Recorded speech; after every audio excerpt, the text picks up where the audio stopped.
చెప్పండి sir. Petrol sir 500. పెట్రోలా? అయింది sir 100. 100ఆ? నేను చెప్పింది 500. అయ్యో సారీ సార్, ఏమనుకోవద్దు. ఆల్రెడీ 100 కొట్టాను కదా, ఇంకొక 400 కొట్టేస్తా, 500 అయిపోతుంది. ఓకేనా సార్? క్యాషా కార్డా సార్? Card sir. ఆగు, నేను చూసా. నువ్వు మీటర్ని జీరో చేయలా.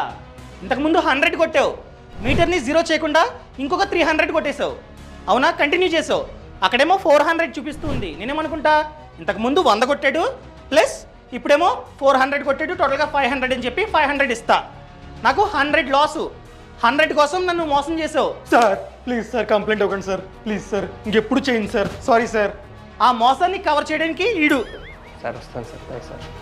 సో ఇలా జరుగుతూ ఉంటుంది. దీన్నే షార్ట్ ఫ్యూలింగ్ అంటారు.